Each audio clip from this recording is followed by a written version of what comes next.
Welcome back to my channel learning continues. So అందరికీ happy new year అండి 2025. So wishing you and your families a very happy new year. New year వచ్చిందని అందరము బాగా హుషారుగా సంబరాలు చేసుకున్నాం కదా. The first and foremost thing ఏమొస్తుందంటే న్యూ ఇయర్ నుంచి రిజల్యూషన్ అనే కాన్సెప్ట్స్ వస్తాయి. రిజల్యూషన్, ఏం రిజల్యూషన్ తీసుకున్నావు న్యూ ఇయర్కి, ఏం రిజల్యూషన్ తీసుకున్నావు న్యూ ఇయర్కి. నన్ను కూడా అడిగారు, అన్నా నువ్వేం తీసుకున్నావు రిజల్యూషన్ అంటే, ఏ రిజల్యూషన్ తీసుకోకపోవడమే నా న్యూ ఇయర్ రిజల్యూషన్. అంతే కదా, ఏ రిజల్యూషన్ తీసుకోకపోవడమే నా న్యూ ఇయర్ రిజల్యూషన్. నాకు బాగా గుర్తుంది, ఒకానొక టైంలో మేము డైరీస్ రాసేవాళ్ళం. అంటే మా చిన్నప్పుడు డైరీ రైటింగ్ అనేది చాలా రాయండి, ఒక గుడ్ హ్యాబిట్ అని చెప్పేవాళ్ళు. సో ఎవ్రీ ఇయర్ న్యూ ఇయర్కి ఒక డైరీ, కొత్త డైరీస్ వస్తాయి కదా, ఇంకా రాసేవాళ్ళం అనమాట. పొద్దున్న లేచి ఏం చేసాము, తిన్నామా, పడుకున్నామా, అట్లా ఎవ్రీ ఇయర్ రాసేవాళ్ళం. నేను రాసిన ఒక 4-5 years. పడుకునే ముందు రాయాలి ఈ డైరీ అనమాట. ఈ డైరీ కాన్సెప్ట్ ఏంటంటే పడుకునే ముందు రాయాలి. సో అట్లా రాసేవాళ్ళం కొన్ని డేస్, మ్యాక్సిమం 10 నుంచి 15 రోజులే అండి. సంక్రాంతి వరకు రాస్తాం అంతే. సంక్రాంతి తర్వాత ఆ డైరీ రైటింగ్ పక్కన పడిపోతుంది. తర్వాత ఒక 2-3 years తర్వాత ఆ డైరీలు చూసుకొని చూస్తే నవ్వు వస్తుంది. అసలు ఏం రాసినామబ్బా, అసలు ఆ డైరీ రైటింగ్ ఏంటి, మనకే నవ్వు వస్తుంది. అట్లా ఆ రిజల్యూషన్ అనేది పోయింది. తర్వాత జిమ్, ఫిట్నెస్. ఫస్ట్ నుంచి మనం న్యూ ఇయర్ కావాలి, ఇంకా మనం ఇయర్ ఫిట్ ఉండాలని అందరూ జిమ్కి వెళ్తారు. జిమ్ ట్రాకులు కొంటారు, జిమ్కి గేర్ కొంటారు, ట్రాక్లు, సూట్లు, వాటర్ బాటిల్స్ అన్నీ కొంటారు. కానీ ఎన్రోల్ చేస్తారు, జిమ్ ఎన్రోల్మెంట్ చేస్తారు. కానీ తర్వాత గట్టిగా 15 నుంచి 20 రోజులు. ఎందుకు అంటే నాకు అర్థమైంది ఏంటంటే అండి, Sankranti, basically Sankranti is a culprit here. నేను ఎవ్రీ ఇయర్ చూస్తా, ఎందుకు ఎక్కడ ఆగిపోతుంది అని అంటే సంక్రాంతి దగ్గర ఆగిపోతుందండి. అదొక స్పీడ్ బ్రేకర్ అనమాట. కరెక్ట్ సంక్రాంతి దగ్గర రాగానే మనకి ఏమైందంటే, నీకు ఏవైతే ఉన్నాయో అవన్నీ కూడా మంచిగా ఫిట్నెస్సే చూసుకోగానే సంక్రాంతికి అడ్డం వస్తుంది, ఫట్ అక్కడ ఆగిపోతుంది. ఇంకా వేరేది ఏమన్నా రాద్దామంటే హాలిడేస్ వస్తాయి, అది ఫట్. సో ఇట్లా దేనికి కూడా ఈ సంక్రాంతి అనేది బాగా డిస్టర్బ్ చేసింది నన్ను అయితే. మరి మిమ్మల్ని ఏం డిస్టర్బ్ చేస్తుందో నాకు తెలియదు, కానీ ఇట్లా అయితే మనం ఏం చేయాలి, what is the new year resolution అంటే, ఏ రిజల్యూషన్ తీసుకోకపోవడమే మన రిజల్యూషన్ అని చెప్పాం కదా. అంటే రిజల్యూషన్ తీసుకోవద్దని కాదు, మన పాత రిజల్యూషన్స్ మనం ఎంతవరకు నెరవేర్చినాం అనేది ఇక్కడ పాయింట్ హియర్. పాత రిజల్యూషన్స్ ఎంతవరకు నెరవేర్చినాం. అసలు రిజల్యూషన్ ఎందుకు తీసుకోవాలండి, నాకు ఫస్ట్ క్వశ్చన్ అడుగుతా. రిజల్యూషన్ ఎందుకు తీసుకోవాలి? ఏ మనిషికైనా మనము if you are fulfilling the basic things, like the first and foremost is the physical fitness. First and every మనిషికి కూడా, ఏ మనిషికి కూడా physical fitness compulsory, first and foremost thing. So హెల్తీగా ఉండడం అయితే అది మన రొటీన్లో పెట్టుకోవాల్సిందే. దానికి రిజల్యూషనే అక్కర్లేదు. న్యూ ఇయర్ నుంచి తీసుకుంటా, లేకపోతే సంక్రాంతి నుంచి తీసుకుంటా, లేకపోతే ఉగాది నుంచి తీసుకుంటా కాదు. ఫిజికల్ ఫిట్నెస్ అనేది కంపల్సరీ. సెకండ్ థింగ్, ఫిజికల్ ఫిట్నెస్తో పాటు మనకి మెంటల్ ఫిట్నెస్ కూడా ఉండాలనుకోండి, అది వేరే సంగతి. మెంటల్ ఫిట్నెస్ అంటే మళ్ళీ దాంట్లో 2-3 వస్తాయి. మనం స్పిరిచువల్ ఫిట్నెస్ ఉండడము, అంటే స్పిరిచువల్ కోషెంట్ ఉండడము, లేకపోతే ఎమోషనల్ కోషెంట్ ఉండడము, ఇవి వేరే కాన్సెప్ట్. దట్స్ ఓకే, అది పక్కన పెడదాం కొద్దిసేపు.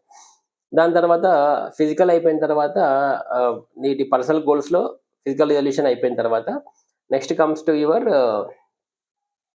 కెరియర్. స్టూడెంట్కి అయితేనేమో వాడి ఎడ్యుకేషను, జాబ్ చేస్తున్న వాడికేమో వాడి కెరియర్, ప్రొఫెషన్లో మనం కరెక్ట్గా ఉన్నామా లేదా, ప్రొఫెషన్లో మనం సక్సెస్ఫుల్గా ఉన్నామా, స్ట్రెస్ఫుల్గా ఉన్నామా అనేది మన పాయింట్. ప్రొఫెషన్లో చాలామంది ఎందుకు స్ట్రెస్ఫుల్గా ఉంటారంటే, వాళ్ళు పర్సనల్ హ్యాబిట్స్ కరెక్ట్గా మెయింటైన్ చేసుకోరు కాబట్టి ప్రొఫెషన్లో you will get lot of stress. అంటే మీరు ఎప్పుడు చేయాల్సిన పని అప్పుడు చేయకుండా, ఏవి ఎట్లా ఆర్గనైజ్ చేసుకోవాలనో అట్లా ఆర్గనైజ్ చేసుకోకపోతే ఆటోమేటికల్గా మీకు ప్రొఫెషన్లో స్ట్రెస్ వస్తుంది. అది separate concept. How to be active and how to be professional అనేది ఒక సెపరేట్ సబ్జెక్ట్. అది మనం తర్వాత మాట్లాడుకుందాం. అందరికీ అది సాధ్యపడదండి. మల్టీ టాస్కింగ్ పీపుల్, ఇప్పుడు నేను I do lot of multi task. అసలు నన్ను చూస్తే అందరు అంటారు, ఎందుకు ఇన్ని పెట్టుకుంటావు తల మీద అని. కానీ నేను ఎంత తల మీద పెట్టుకున్నా నేను ఎవరికి స్ట్రెస్ఫుల్గా కనబడను. మళ్ళీ ఇంకో టాస్క్ ఇస్తే నేను చేద్దామన్నట్టే ఉంటా. ఎందుకు అంటే నేను ఎప్పటి పనులు అప్పుడు చేసేస్తుంటా. ఫుల్లీ ఆర్గనైజ్డ్ నాది. నాది ఫుల్లీ ఆర్గనైజ్డ్ ఉంటది. ఒక పాస్వర్డ్ గూడా మర్చిపోవడము, రీసెట్ పాస్వర్డ్ నొక్కడము ఇట్లాంటివి ఉండవనమాట. అఫ్‌కోర్స్ నేను ఇదంతా గూడా మళ్ళీ వేరే కాన్సెప్ట్‌లో చెప్తాను. What I am trying to tell is మీరు ఏదైతే ప్రొఫెషన్ వర్క్ చేస్తున్న వాళ్ళు ఉన్నారో, స్టూడెంట్స్ ఉన్నారో, మీరందరూ గూడా మీరు ఏదైతే చేస్తున్నారో దాంట్లో ఆర్గనైజ్డ్‌గా ఉండండి. ఆర్గనైజ్డ్‌గా ఉంటే అసలు మీకు స్ట్రెస్ కుదరదు. స్ట్రెస్ రాదు. స్ట్రెస్ వచ్చే అవకాశమే లేదు. ఇప్పుడేమైంది పర్సనల్ అయిపోయింది, ప్రొఫెషనల్ అయిపోయింది. తర్వాత ఫ్యామిలీ అండి. తర్వాత next thing is comes to family. Family అంటే ఇట్ డిపెండ్స్. మ్యారీడ్ పీపులా? లేకపోతే మీరు సింగిలా? సింగిల్ పీపుల్‌కి పెద్ద గొడవ లేదు. గొడవ లేదు అంటే సింగిల్ పీపుల్‌కి ఫ్యామిలీస్ లేవని గాదు. సింగిల్ పీపుల్ కూడా మీకు ఫ్యామిలీస్ ఉన్నాయి. ఏం ఫ్యామిలీస్ ఉన్నాయి? మీ మదరు, ఫాదరు, సిబ్లింగ్స్. మీ రిలేషన్ వాళ్ళతో ఎలా ఉందో చూసుకోవడం ఇంపార్టెంట్ గదా! ఇప్పుడు your your mother or father requires your attention. So, వాళ్ళకివ్వాల్సిన టైం ఇవ్వండి. ఇప్పుడు మీరెంత బిజీ ఉన్నా, మీ మదర్‌నో, ఫాదర్‌నో డాక్టర్ దగ్గరికి తీసుకెళ్ళడమో, లేకపోతే వాళ్ళకి కొన్ని పనులుంటాయి గదా! అవి చేసి పెట్టడము, వాళ్ళు చేసుకోలేని పనులు మనకు మనకు తెలుసు. వాళ్ళు కొన్ని చేసుకోగలుగుతారు, కొన్ని చేసుకోలేరు. ఆ చేసుకోలేనివి ఏవైతే ఉన్నాయో, అవి నీ నెత్తి మీద వేసేసుకొని, వాళ్ళకి చేసేసినామనుకో, వాళ్ళు నీతో హ్యాపీగుంటరు.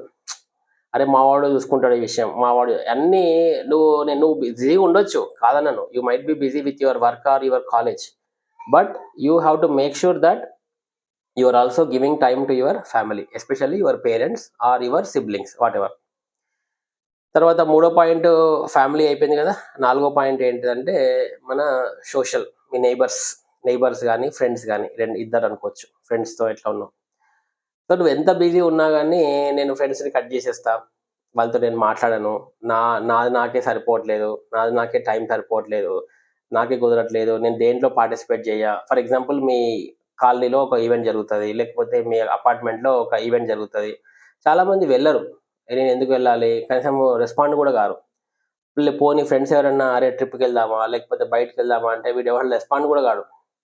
అట్లా ఉండకండి సార్. అట్లా అట్లా ఉంటే మీరు మిగతా 3 యాస్పెక్ట్స్ ఉండి ఇది అన్‌సోషలైజ్ ఉన్నారనుకోండి. సోషలైజ్ లేకుండా ఉంటే you will lose lots of things. మీరు man is a social animal అంటారు గదా! Man is a social animal. So, you have to be socialized with your environment. మీ నైబర్స్‌తోని గాని, నీ ఫ్రెండ్స్‌తోని గాని, అరే! వీడు గూడా ఒక మనిషి మనలో ఉన్నాడు. వీడి ప్రెజెన్స్ ఉంటే బాగుంటుంది అన్న దృక్పథంతో ఉండాలి ఎప్పుడైనా గాని. So, people should want you in there team. అమ్మ వాడొస్తే ఆ మజానే వేరురా అనిపించాలనమాట. అంతేగాని వాడు లేకపోయినా పెద్ద ఫరకేం పడదు అన్నట్టు ఉండకూడదు. సో, అది చాలా ఇంపార్టెంట్. ఎందుకంటే దానివల్ల మీకు చాలా పనులు ఈజీ అయితాయి. మీకు గూడా చాలా స్ట్రెస్ రిలీవ్ అయితది. ఎందుకంటే friends and your other people are very important in your day to day life. అవునా? కాదా? మనం చెప్పండి ఎంతమంది మనము ఇంట్లో వాళ్ళతో షేర్ చేసుకొనివి చాలా మందికి మన ఫ్రెండ్స్‌కి తెలుసు. ఇప్పుడు నేనున్నా ఆదిత్య యూట్యూబర్ అని అందరూ అనుకుంటారు. బట్ నేనెంత దొంగ నా కొడుకునో మా ఫ్రెండ్స్ మాత్రమే చెప్పగలుగుతారు. ఎందుకంటే వాళ్ళకే తెలుసు కదా! ఆదిత్య ఎట్లాంటి వాడో. సో, మనం అట్లాంటి సీక్రెట్స్ అన్నీ ఫ్రెండ్స్‌తోనే షేర్ చేసుకుంటాం. చాలా ఇంపార్టెంట్. ఉండాల్సిందే. ఆప్షనే లేదు. We will be a completely different man together when we are with our friends. వాళ్ళకి మాత్రమే తెలుసు. మనం ఎట్లాంటి పీపులో. ఇది నాలుగో పాయింట్ అండి. తర్వాత ఐదో పాయింట్ ఏంటిదంటే, ఇప్పుడు మనం ఏమైంది పర్సనల్ అయిపోయింది. తర్వాత ప్రొఫెషన్ అయిపోయింది. తర్వాతనేమో ఫ్యామిలీ అయిపోయింది. నైబర్స్ అయిపోయింది. తర్వాత మీ యొక్క ప్యాషన్స్, ఇష్టాలు. 5 ఐదో పాయింట్ అంటే ఇష్టాలు. ఎందుకంటే ప్రతి మనిషికి ఏదో ఒక ఇష్టం ఉంటది. ఇంతకుముందు ఈ ఫస్ట్ 3 అయితే కంపల్సరీ అండి. ఫోర్త్‌ది సరే మీ ఇష్టం ఆప్షనల్. ఫ్రెండ్స్‌తోని, నైబర్స్‌తోని మీరు ఉంటారా, ఉండరా అనేది మీకు పక్కన పెడదాం. కానీ ఫిఫ్త్ యాస్పెక్ట్ వచ్చేసరికి అది కూడా ఆప్షనల్ అయినప్పటికిని చాలా మందికి ఏవో ఒక ప్యాషన్స్ ఉంటాయి. కానీ ఆ ప్యాషన్స్ ఫుల్‌ఫిల్ చేయాలంటే ఈ మొదటి 4 అడ్డమొస్తుంటాయి. అరే! నాకు టైం ఎక్కడుంది? నాకు టైం ఎక్కడుంది? నాకు టైం ఎక్కడుంది? అని మనము నీ యొక్క ఫిఫ్త్‌ది ఉంది గదా! నీ ఇంట్రెస్ట్ గాని, ప్యాషన్స్ గాని వీటన్నిటిని మనం చల్లబరుస్తాం. ఎందుకు? నీకు చేయాలని ఉన్నప్పటికిని నీకు మొదటి 4 దీంట్లో నీకు అడ్డంగా కనిపిస్తాయి. కానీ మొదటి 4ని నువ్వు సక్రమంగా నిర్వహిస్తే ఈ ఫిఫ్త్‌ది అన్నిటికంటే నీకెక్కువ ఎంజాయ్‌మెంట్ ఇస్తది. ఫర్ ఎగ్జాంపుల్ మీకు ఫోటోగ్రఫీ ఇంట్రెస్ట్ అండి, లేకపోతే మీకు ట్రావెలింగ్ ఇష్టము, లేకపోతే మీకు డాన్స్ ఇష్టము, లేకపోతే సింగింగ్ ఇష్టము. మీరసలు ఏం జేస్తున్నారు? నేనేమంటా అంటే, ఆ ప్యాషన్ కోసము మీరు హవర్స్ ఇన్వెస్ట్ చేయాల్సిన అవసరం లేదు. అవసరం లేదు. ఇన్వెస్ట్ ఇప్పుడు నాకొక ఒక ఒక ఒక లేడీ తెలుసు. ఆవిడకి చాలా ఆహ్, జర్నలిజం అంటే ఇష్టం. But she is into IT. అయితే నేనడుగుతా, జర్నలిజం నీకు ఇంట్రెస్ట్ గదా! నీ నీ ఇంట్రెస్ట్, ప్యాషన్ గదా! నువ్వు ఇప్పటి వరకు ఏం జేసినావు జర్నలిజం కోసం? అంటే నాకెక్కడ టైం ఉంది అని అంటది ఆమె నాతో. నేనంటా, ఓకే. నీకు టైం లేదు. కనీసం ఐ ఐ అండర్‌స్టాండ్. నువ్వు జర్నలిజం కోర్స్ చేయలేవు, మాస్ కమ్యూనికేషన్ కోర్స్ చేయలేవు. బట్ అట్‌లీస్టు నువ్వు గూగుల్‌లో కొట్టి the India's top most journalist ఎవరు? వరల్డ్స్ టాప్ మోస్ట్ చిన్న హోంవర్క్ అన్నా చేసినావా? దానికైతే నీకు టైం పట్టదు గదా! అంటే నువ్వేమో ఒక సైడ్ ప్యాషన్ అంటున్నావు, నీ ఇంట్రెస్ట్ అంటున్నావు. కానీ దానికోసం నువ్వు ఒక్క అడుగు గూడా వేయట్లేదు. నీ చేతిలో ఉన్నది గూడా వేయట్లేదు. నువ్వు కోర్స్ చేయమంటలే, ఏం చేయమంటలే. అట్‌లీస్ట్ నువ్వు నీకు దాంట్లో ఇంట్రెస్ట్ గూడా నువ్వు చూపించట్లేదు. మరి how can you say that it is your passion? అది గాదు గదా! నేనేమంటున్నా అంటే, మీకేదైనా ఇంట్రెస్ట్ గాని, ప్యాషన్ గాని ఉంటే దానికి ఒక్కొక్క అడుగేయండి. చిన్నదే గావచ్చు. That's fine. అది ఈ ఇయర్ 2 అడుగులే ఏస్తారు. వచ్చే ఇయర్ ఇంకొక 2 అడుగులేస్తారు. కానీ అది మీకు చాలా మానసిక ఆనందాన్నిస్తది. మీరు మీరు చాలా ఎంజాయ్ జేస్తారు. ఎందుకంటే ఈ ఫిఫ్త్ ఎలిమెంట్‌లో మిమ్మల్ని ఎవ్వరు ప్రోత్సహించరు, నిరుత్సాహపరచరు. అది మన ఇష్టం. నీకిష్టంగా జేస్తున్నావు. కాబట్టి నీకిష్టంగా జేస్తున్నప్పుడు అది నువ్వే జేయాలి. నిన్నెవరు జెప్తరు? రోజు నాలాంటోడొచ్చి వచ్చి ఫో ఫోను జేసి చెప్తాడా ఏంది? అది చెయ్యి అని. So, that you have to do.